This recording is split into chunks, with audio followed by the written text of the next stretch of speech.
First of all, who was in the last talk just now? Okay, group. I can see quite a few people here. So we're going to. They've left the room. So we're going to tackle it in a slightly different way now, which is to kind of reverse engineer it from the kind of, in terms of what other experts in the field know about these tests, and how you might tackle approaching them. We heard some really alarming data in the talk we've just been sitting through about the number of applicants compared to the number of successes. So Latimer told us they have an 11-to-1 success rate, and St Paul's girls were saying 7-to-1, which is higher even than any of the morning academic schools claimed. So these are very serious hurdles. So we've got an exciting panel to talk us through it, and I'm going to let them introduce themselves. So Jason is from the Think Academy, and I'm going to ask Jason first of all to tell us a little bit about what the Think Academy is, and then I'll get Will to tell us a little bit about Bonas MacFarlane. Sure, yeah. Hi, everybody. I hope that you're still awake by this afternoon, but it's been a very, very interesting day to meet all the parents, and especially from us at Think Academy. I think it's been a great experience. Think Academy was founded in 2000, and we were founded based on...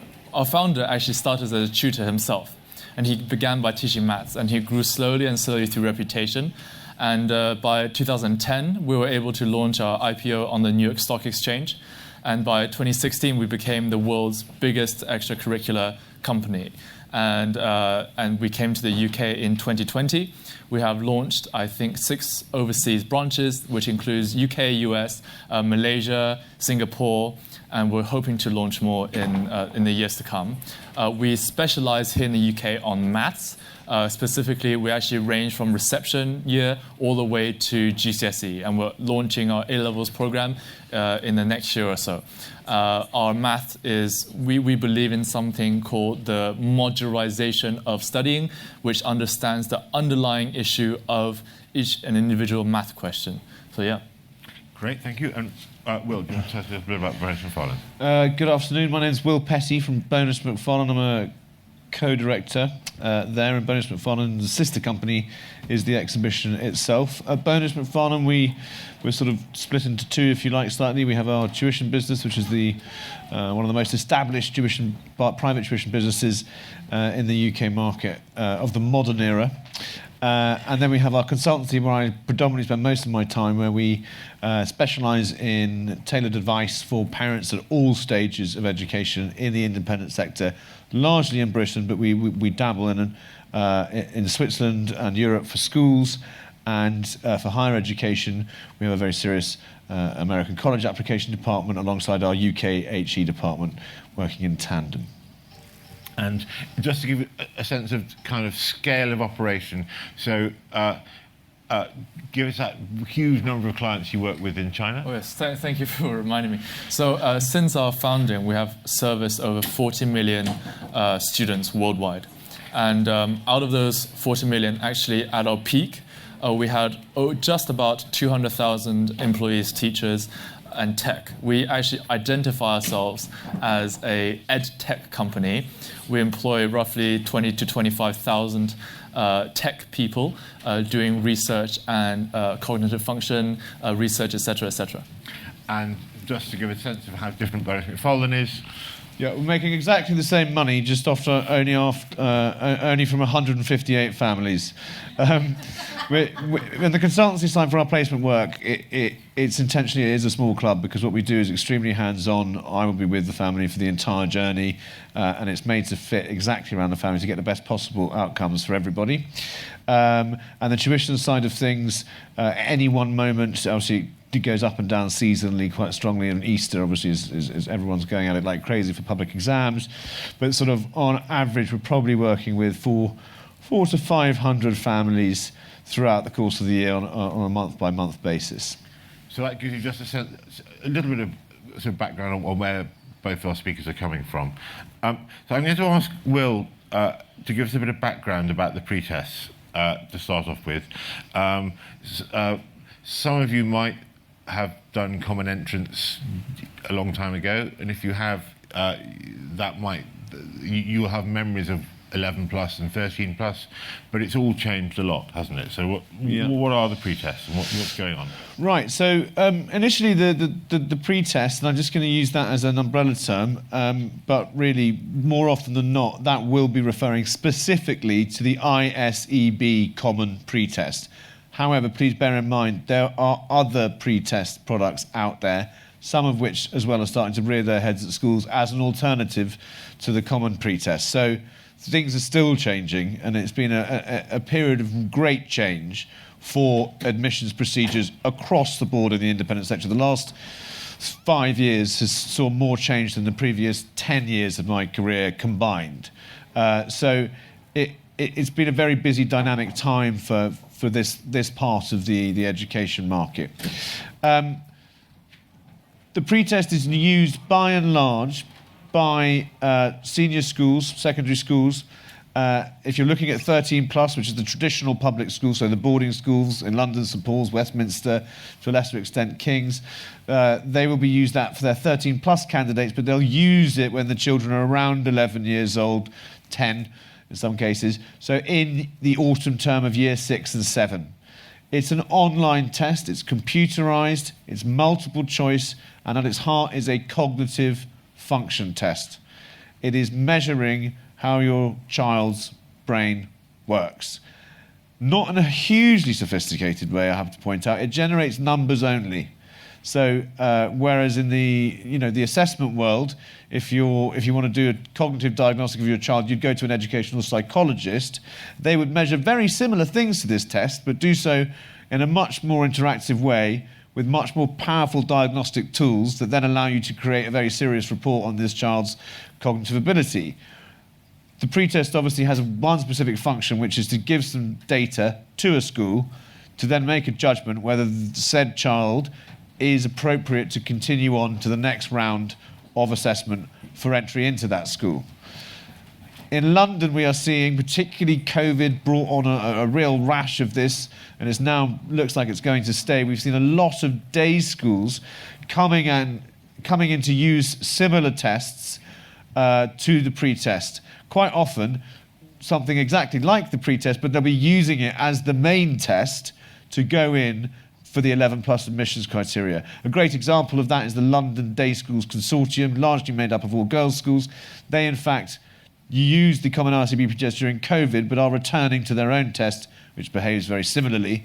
And that is their main entry test. So it's not a pretest, it is the test, but it's exactly like the pretest used by the likes of the major boarding schools that start age 13 and some of the more established, by which I mean, 500 plus year-old plus day schools in central London.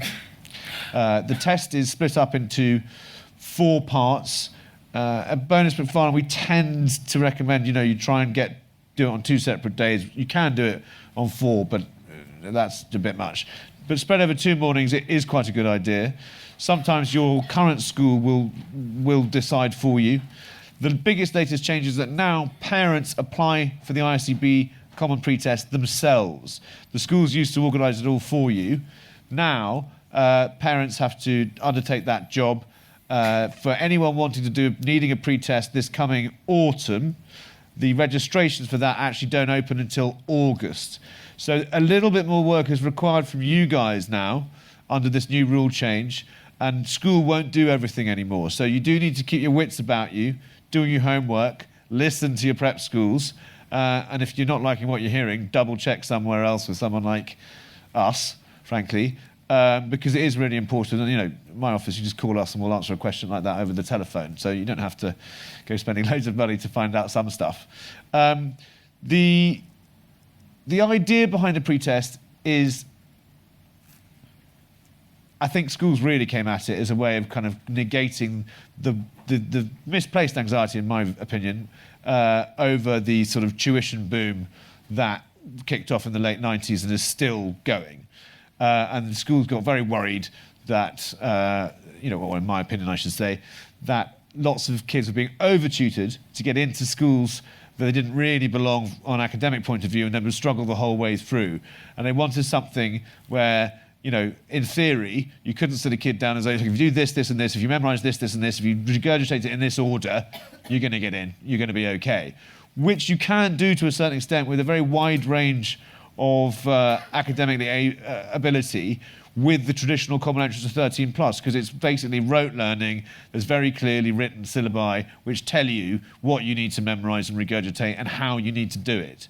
So these pre-tests, in theory, require no real training.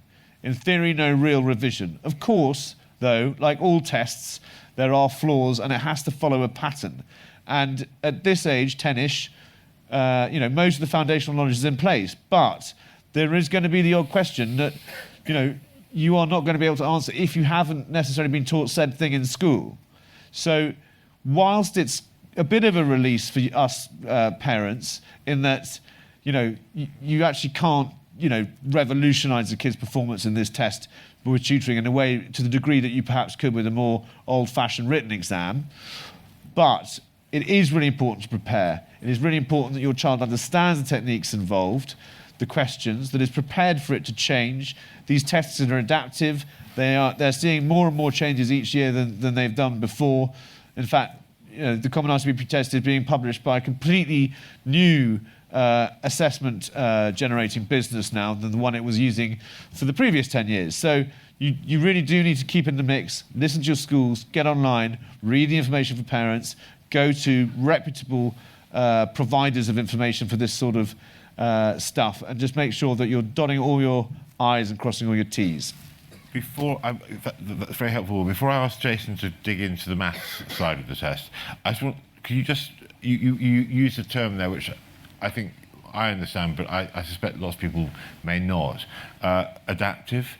Yeah. So what is an adaptive test?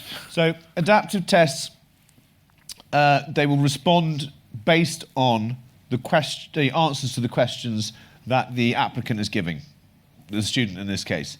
So an example of that would be the test might suddenly start asking certain questions within, I don't know, statistics or reading bar graphs or something, and it'll hit a level of complexity, and the student will get that question wrong, and then the next question wrong. So it'll go down a notch and go to a different group of questions that are slightly more accessible, and then work back up just to see where their sort of drop-off point is. The idea being, it's a bit like how the old-fashioned IQ test used to work. So, again, this is why your kids need to be prepared for anything, because there isn't a product on the market you can go and buy that tells you exactly what's going to be in the test. These are closed tests, right? They're done on a computer. You can't print them out. The stuff that's on the open market is either being funded by the people that do the test. There's a company out there, I think, it seems to be endorsed by ISCB, but how much access that gets them to the data bank, I shouldn't get any legally, or to the previous year's tests, I don't know. But any book on the market, is going to be using some pretty interestingly collected data. Some companies out there are, tutoring the kids as well, and they will ask the applicants what happened in the test. Well, I can't tell you what happened during my finals at university after a 4.5-hour exam when I walked out, nor indeed what it was about. The idea that a 10-year-old, after what was an incredibly stressful 6-month period of tuition, mum banging on about this test, logging into endless Bond Premium Plus or whatever it might be, other providers are available, you really think that 10-year-old is going to come outside and answer a load of more questions about what went down? No, their head's going to be thinking, when are we going to McDonald's? So, just be terribly careful with third-party resources. Always look up where they're coming from, and just keep in mind this adaptive sense and the fact that there's a lot of changes happening, and all schools do what they want. They might collect together and all use the Common ICB test. Not all of them do, but a big chunk do currently, but changes afoot, as I mentioned. But within that group, they interpret the data they receive, even though the data is the same for each specific child. Their interpretation of the data is what changes. Brilliant. Well, thank you. So the big cautionary tale there, which is going to give Jason quite an interesting challenge now, because you, this morning you gave us a very interesting analysis of the kinds of maths questions that are asked. Yeah. And I think very good for the audience to hear that again. Well, time to break out some saucy statistics. Anyway, so what Think Academy has done over the past few years that we've been here is that we've managed to collect over 500 plus past papers that are given to students by St. Paul's, Westminster, all of these top schools.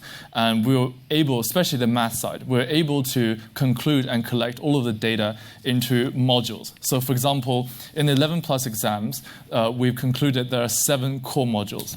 And the first part is calculation module, which consists of 29%. Again, this is on average. So we collect all of them and we put them together and we get a data. But also we have, on our website, we have mock exams targeted to specific schools collected from their past papers.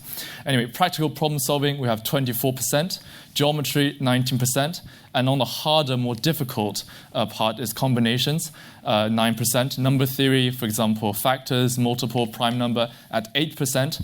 Counting, listing, additional principal permutations at 6%. Algebra and equations at 5%. Now, I fully understand what Will has said just now, and I understand it poses a challenging issue for me, but I believe that from looking at these past exam papers, what we have found is that there's a pattern when you look at a specific school on what they're going to ask.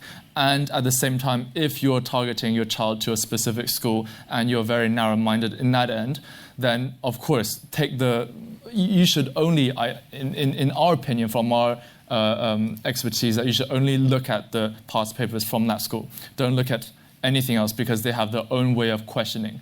But what I've just given you is a general idea of what may come up and the likelihood of that coming up so our students can better prepare. And our lessons, what we have designed our courses to do to prepare these students is around the 500 plus exam papers. And we design for students to achieve the top grades and tackling those problems and solving the underlying issues. So I think, yes, at the same time, of course, take everything by a pinch of salt because you never know if one year suddenly everyone gets top marks. Next year, these top schools are going to increase the difficulty by a huge margin. But at the same time, there's definitely, why do we do past papers in exams studying for GCSEs, A-level? I think there's certain merit to that as well. Yeah. If you think about what David Gushue, if you were here earlier, David Gushue was saying that upping the number of children that they recruit from state primaries is really important, and St Paul's girls started nodding vigorously at that, and that means that they have to assume the national curriculum is very important. What's in the national curriculum is basically what they're going to be testing in some form or another. And that used not to be the case. It used to be the case that prep schools were teaching really something very different from primary schools. But that's not so true anymore. You know, they're not expecting you to do Latin, for example. Yeah. Which is why all this testing is effectively curriculum-free. There is no pre-test curriculum. It is a cognitive test, which means it's measuring things you were kind of born with to a degree. And you can't really change what you're born with too much. You can improve, the lot that you've got. But again, it's all about degrees. And just to be absolutely crystal clear, what Think Academy are doing is absolutely right, and that amazing data about the maths test. But those are school-specific written papers, right? So the pre-tests are not school-specific to begin with. The Common ICB pre-test is used, the same one is used by the vast majority of schools currently using pre-tests. After that pre-test, their next round is sometimes paper, sometimes again another computerized test, sometimes additional written tasks. It is school-specific. Okay, so in the case of St Paul's, Westminster, Harrow, Eton, you might do something on the ICB pre-test as an initial screener, which you would sit at your own current prep school or at an office like mine if you're from overseas, or primary school. Where would you? Yeah, yes, absolutely. If they're willing to play ball, they just need to be set up with a trusted teacher. So it doesn't have to be a private prep school. Your current school, wherever that might be in Britain, will host that. They've just got to put a child in Vigilate and they log in onto a portal online. But after that, it tends to be at the school-specific exams that are really closed. So for Think Academy to have data drawing down from that side of it is very exciting and very worth paying attention to, because there'll be a lot of interesting patterns in there. And tests, when they came out with the pre-test, schools started using a hilarious word that they made up called untutorable. there's no such thing. If there's a test, you can tutor to a degree. Now, yes, there is not loads of pre-test material that requires memorising. It's not based about what order Henry VIII murdered his wives in. But you can prepare. You can introduce children through great resources like those at Think Academy and others to get used to these styles of questions, to get used to thinking around the question, to know that if it's a question about anagrams or letters and numbers, you've got the alphabet to reference. So maybe you start to strategize or teach them how to strategize. Well, don't start at A and work your way to Z. Start in the middle of the alphabet and work out where you'll hit your right answer sooner. There are all sorts of little things and quirks and tricks that you can gently imbue through the right type of preparation with tuition or as a parent. And it's really useful to sort of read into that and think about that when you're approaching the pre-test. And then when it gets to the stuff where the syllabus kicks in again, you want to go and find great resources that have collated, analysed, interpreted and delivered fit for lay people that information to you as parents. So on the tutorable thing is very, and untutorable is a very interesting and funny thing, I think, because if you think of like the gold standard of where they're heading their kids is Oxbridge, and what's the great virtue of Oxbridge teaching? It's small group tuition teaching. That's how they teach. They also do lectures and other kinds of teaching, but the thing that really makes it brilliant is tutoring, and that's true also at UCL and some of the other sort of Russell Group universities, and to a certain extent that's true in the US. And the higher up you get in academia, the more one-to-one tuition you have. So if you do a PhD, you are tutored. That's how you do it, one-to-one. So the virtue of one-to-one teaching is well understood in traditional education, and it's also well understood in things like music. No one would try and teach someone to get to a high level in music just by playing in a band or an orchestra. I mean, particularly in classical music. So it's, or sport, or everyone knows what coaches do. But there's an interesting thing about academic things where schools like to throw their hands in the air and pretend that there is nothing that you can do outside of what they do in their class teaching to help. Now, what is true, I think, is that as a parent, you might well be thinking, well, we're paying school fees, we don't want to pay more. That's ridiculous. And also there are lots of books and resources. Do I have to do this thing?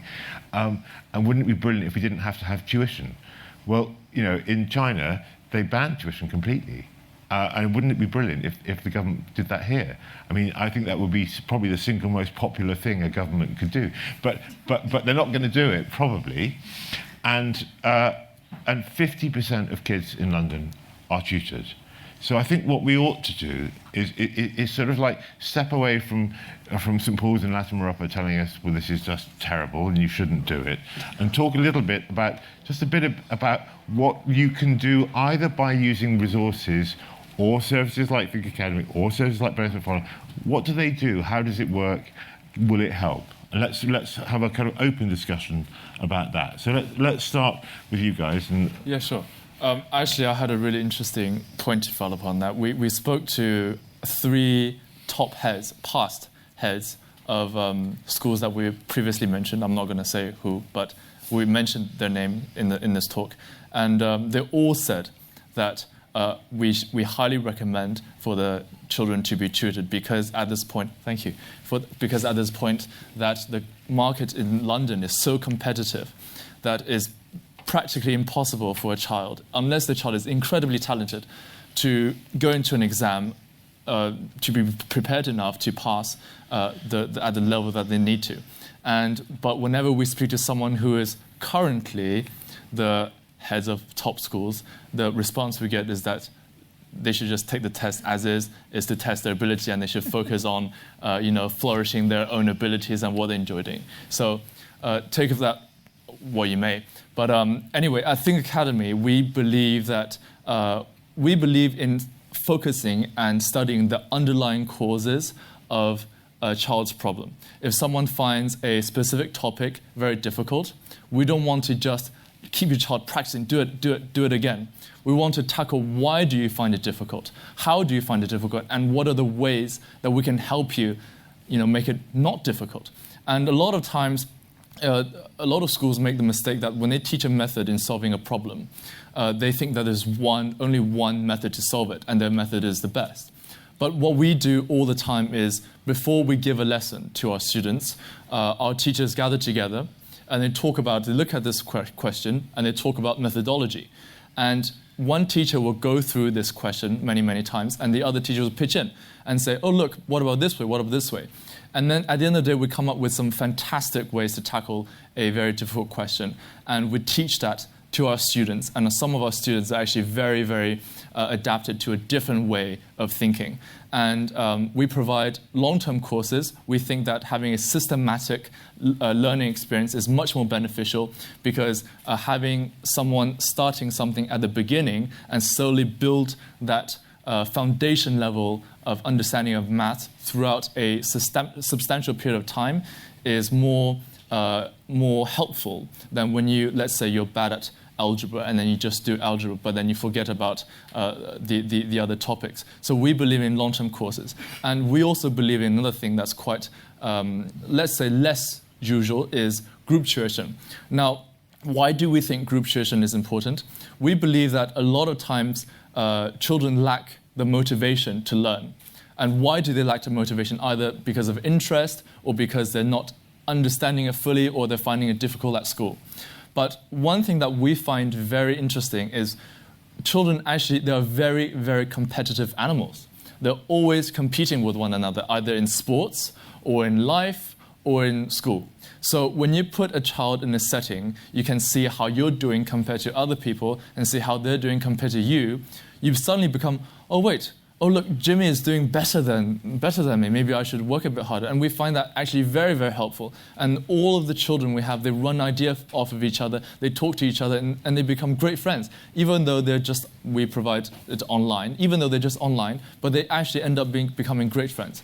So I think that's a fantastic way to spike up some healthy competition, at the same time help the child socialize amongst their peer group. And in a very sort of, I mean, it's very high end. So, like in China, your national mathematics team, is that?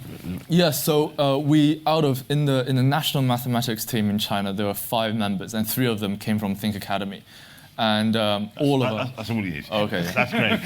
And similarly, Bonas MacFarlane deals with much smaller numbers of people, but like the top scholars at Eton, St Paul's, Westminster, those kind of schools, very often have a Bonas MacFarlane tutor in the background. And the thing I think that's particularly interesting is it's a very different kind of approach, more expensive, is that they have, there's a lot of mentoring goes on, and they place tutors who've gone through the same thing. That's very much the approach, isn't it? Yeah. If I understand it right. Yeah, absolutely. So, you hear me and the company at large use words like sort of tailored to fit, made to measure, and bespoke, and all words from the rag trade for some reason. But they're quite useful from an analogous point of view. That's always been the way that we've done it. Both Charles Bonas and I very much came out of being private tutors ourselves, and learning by doing, really. Although Charles went a step further and did actually bother becoming a professionally qualified teacher, whereas I'm not sure I have any qualifications. Oh, no, I'm a specialist in dyscalculia, but that's an extremely rare learning difficulty, so I don't get to use it very much. But we really do look at the individual and the family, and we really sort of drill down into the best way, but in the most sort of childhood-enhancing, preserving way of getting to that point. And also, perhaps bringing a bit of realism into the conversation. To do that, we use assessments from the world of educational psychology, so globally recognised industry standard psychometric diagnostic tests, which go way beyond what a pretest does, and actually produces something that you can hold on to, a 12-page report as a parent that will inform how best to work with your child in a teaching capacity for time immemorial. And you can hand that to teachers at your school, and you can, any tutor you bring into the building, and you as parents, parents are tutors. I mean, who does most of the tutoring at home between the ages of 0 and 5? Mum and dad. except that's not a dirty word. You don't get in trouble for doing too much of that from schools, from primary schools before you join. Whereas, these senior schools, as Guy's been touching on, they talk very differently when they're running an admissions program to do when they're at the other end of it, and as parents. Okay, so we've allowed the pitch there for tuition, but now we're going to turn it around to you guys and to questions, and really whatever way you're thinking of tackling this task, which could be just to say, ignore it, you get on with it, I'll just sign you up for it, to I'm going to get heavily involved and teach you myself, or I'm going to subcontract the whole thing to tutors. Whatever your approach, this is a hurdle ahead, and now's a great chance to ask the panel for advice.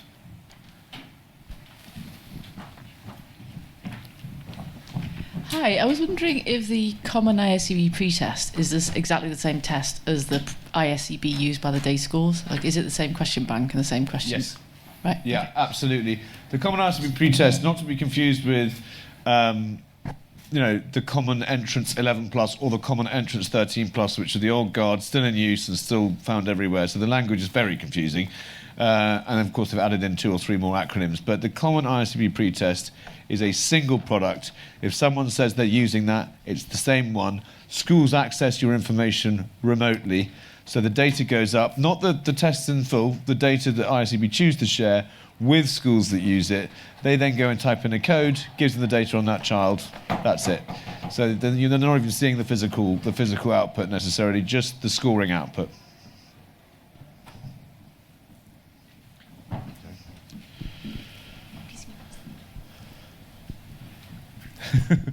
Hi, Hello. sorry.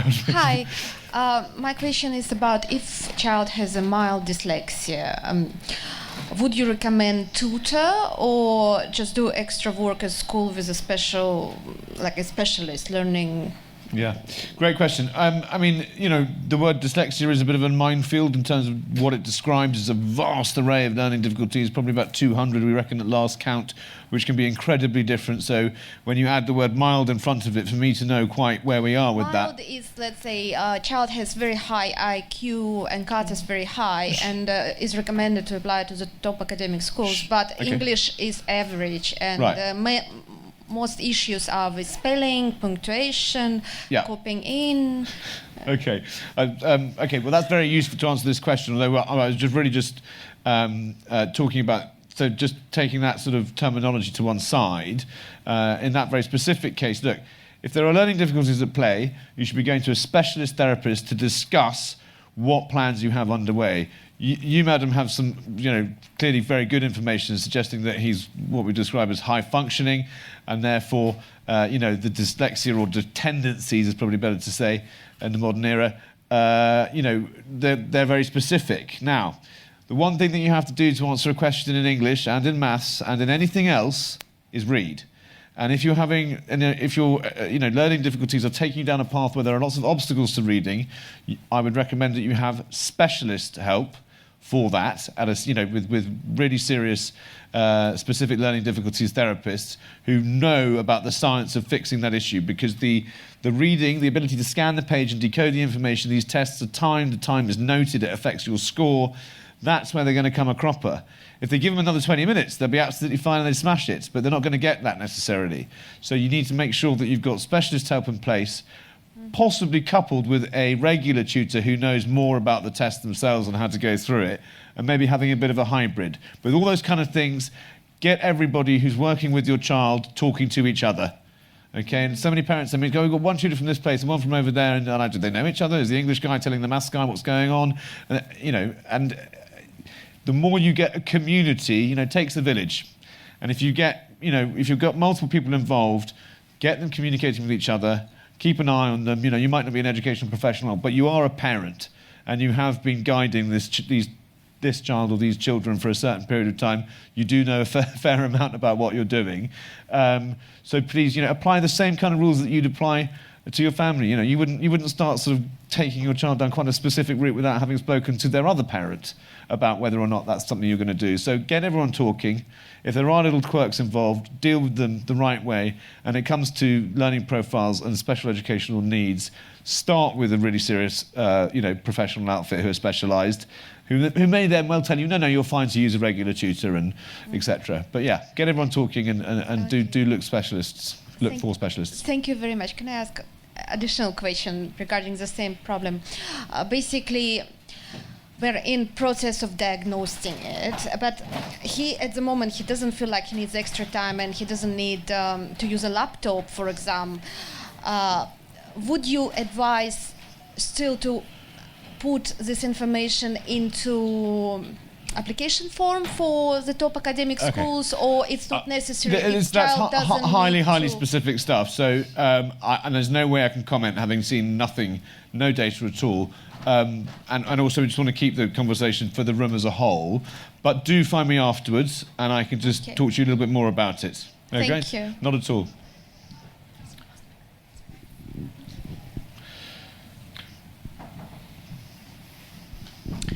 Hello, I have a question.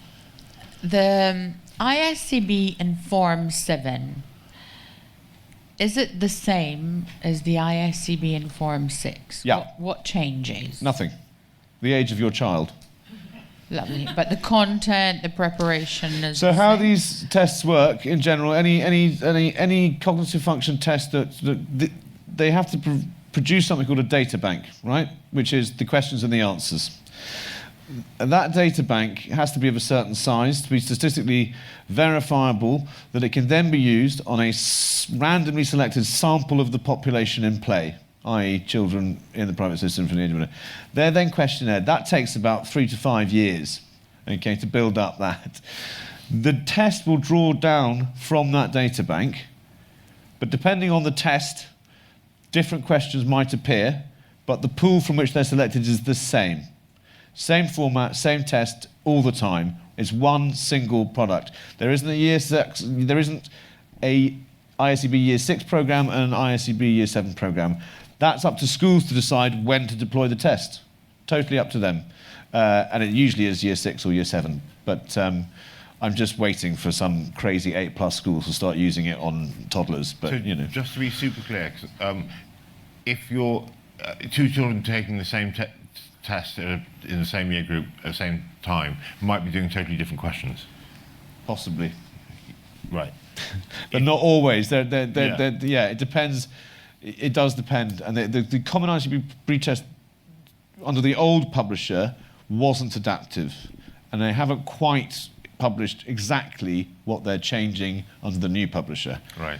So again, even it's difficult for someone like me to keep up to date. So it's important you do your homework. And there's an odd thing here. When Will is talking about product, I mean, these are products. So there are kind of companies making these tests that schools then buy, basically, for the pre-test. It's different when it's their own tests. Right.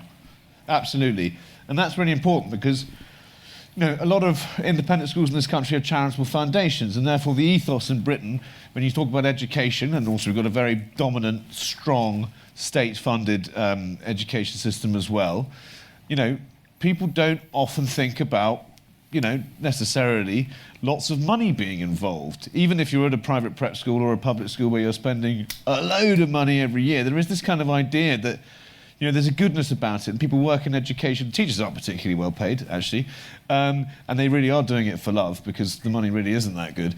But, there is a lot of money changing hands in every direction, and so there is in state schools. It's just that it's going via the tax man. There's still huge amounts of money, so there's huge amounts of money to be made for providers, ancillary businesses, publishers. You look at the big educational publishers, they're not nice, benign, loving, cuddly companies. You've got names like Pearson, and they cover the globe, and they're multi-chip, multi-billion-dollar blue-chip organisations in it to make as much money as possible. They're not, educators who might really care about the individual kid necessarily. So you just need to think about the stuff that's going on. If a school has committed to using said test, they are a customer of the publisher. They are paying, and therefore they have to believe in it because they're spending their budget on it. So they'll be sent a marketing pack which will teach them how to communicate to you, the parent, about it. So just don't forget that that's all going on in the background. So And part of the marketing to the schools is that it's untutorable. That's sort of where that word comes from, really. And it's just not true. But that's where it comes from. But it was much worse before when they used to do it the old way they did it. They had a common test that was the same. So everyone did the same questions, but then each school marked it themselves, and they all basically they didn't like to give anyone a fail. So if they let a child in, they had to have passed the test. So St Paul's would give someone 65%, and X much less academic school would give a child who we knew was much weaker 65%, and you knew there's no way they got anything like the same kind of scores, but it was great because everyone passed and everyone felt they'd done really well. So it was almost a perfect exam in a way, and I wish you could go back to something similar. Yeah. We're going to. Are there any more questions before we final wrap up? Yes. Oh, great! One in the back. I've seen mock kind of centres set up, and I was wondering whether you guys would recommend for children to go to these kind of mock centres, do these 11 plus. And also how reflective of the truth those kind of marks are, if you're kind of gathering how they're going to do for the actual thing. Well, I think mocks are very, very important, and we provide mocks for our own pupils every 2 weeks to a month. I think if a child, imagine if you're having to run, and you don't know where you're running to, you don't know the distance, you don't know how fast you're going, and you don't know, for example, the temperature. You just know that you have to run. It's pretty difficult to keep going. It's a very tough notion to do that. And I think what doing a mock does, and what we do very well specifically because we target schools, and what mock does in general is that it gives you a general idea of, on the marathon of education and their academic careers, where you are on that journey. And it also is a motivating factor. For example, let's say you're doing a test and you got 50%, and you can set milestones for yourself. In 2 weeks' time, my next milestone is 60%. And if you get it, you feel very rewarded, and the child will be very, very happy that they hit it, and they want to get to the next one or to the next one. So I think from a psychological point of view, for the child is very, very helpful. On the second part, as the parent, I think is a very, very important indicator to the parent of where your child is in comparison to other people and in comparison to the test itself.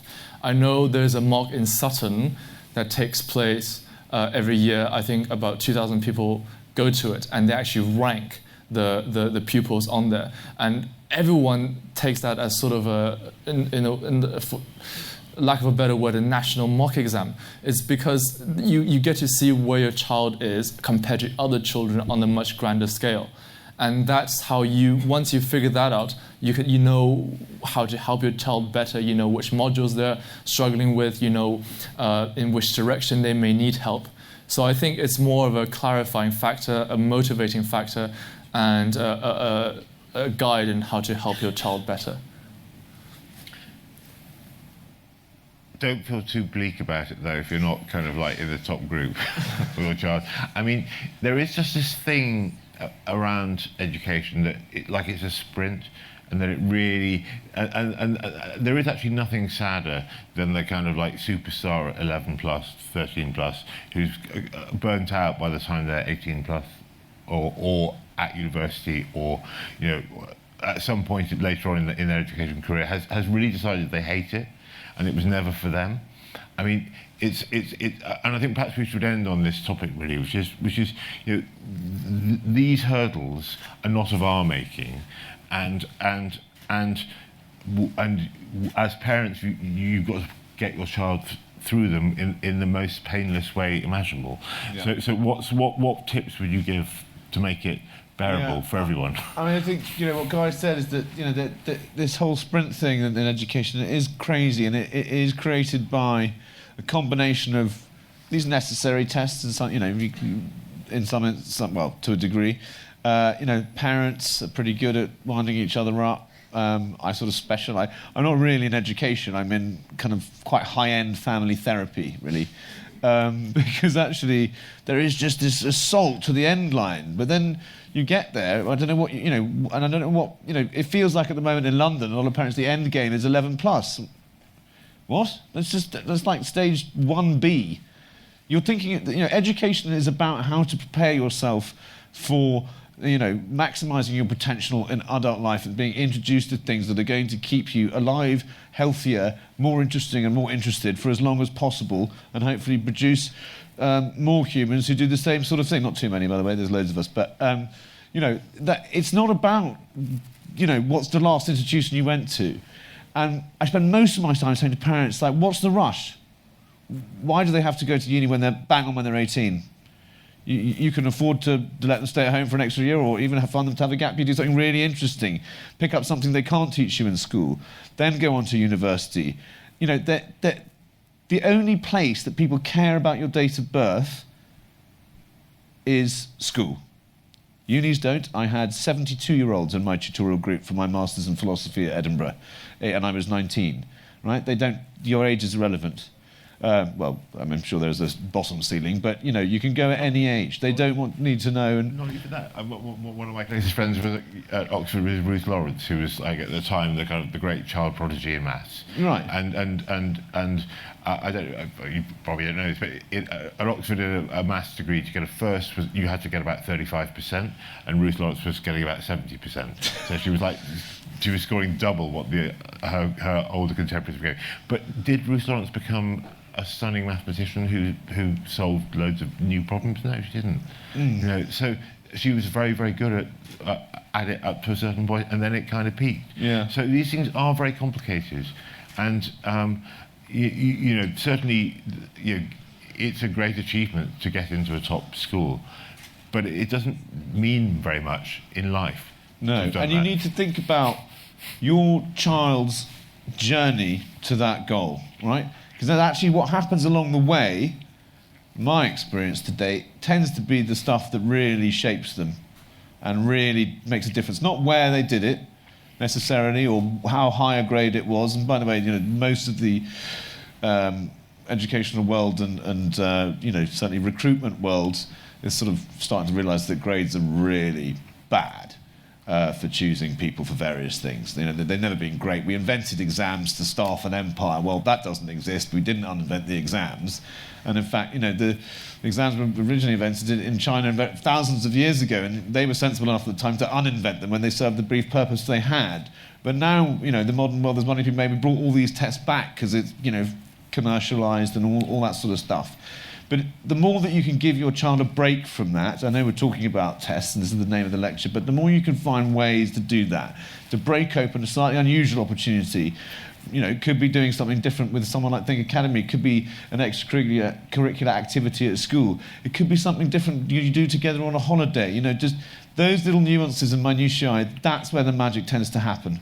And yes, do your homework, try and set up for the best possible series of circumstances. Remember that you don't have to rush, you don't have to go at the same pace as everybody else, and that after 18, no one cares when you were born, the same jobs come online year after year. It's not like if you miss the boat when you leave uni and you're not in front of, Goldman's in the following week, that the next year you can't apply again. And I'm going to let Jason finish. One of the things that you talked about in this morning's session was about happiness, but also a very interesting thing about tutoring. Tutoring is something you do if you're really good at something, not focusing, not just endlessly trying to fix a problem, rather to enhance an ability. We might be great point. I think I'll just comment on Will's point. I totally agree with Will, what he said there, and I think growing up in the UK for me, coming here at 10, every test, every exam has always been sold to me as a crucial point in your life. 11 plus, a crucial point in your life. GCSEs, a very important point in your life. A-levels, every single thing. Up until I finished my masters, I thought back. I'm thinking, yes, there's so many crucial points, but actually at this point where we don't it becomes negligible. We think everything is so big at the moment, but later on in the year, once you've seen and helped your child develop through that process and to see the person that they become, the progress that they made, I think everything else will just fade away. It doesn't matter what school they went to, it doesn't matter. I think it would just be the satisfaction of seeing your child becoming someone they did. And to go on to Guy's point is, yes, I think a big misconception we find, especially in the UK, since being here, is actually a lot of parents think if your child is very good at something, you don't need to have extra help in that sense, that either that be tuition or either that be experience or experiences. But we believe that if a child is specifically talented at something, say maths, we want to sort of say that actually you should provide them with more resources. You should help them more. Because I think if your child is very good at math, they're very talented at it, the only thing that's hindering them is not giving them more to do. And if you really want them to excel at something, then that's exactly what you should do. If a child is very talented ahead of his or her time, and they're very keen on something, they really enjoy doing it. Actually, some children strive under pressure. They love extra questions, more difficult questions. They really do love it. And if that's your child, if that's someone that your child is most likely is, then we do highly recommend that you pursue that, because I think by not providing extra material is actually a hindrance to the growth of that child in the future. So, and if they're not that, don't worry about it, because that'd be something else. Yeah, absolutely. And just remember that come September, after a major entry point, there are not a load of kids walking around the streets of London with a pencil case in their hand and no desk. Right? There are enough school desks. There are great schools in this town and this country, in both sexes. And, just listen to some good advice, put in the homework at home, try not to panic, and things will work out the way that they should. All right, great. Thanks very much to our panel.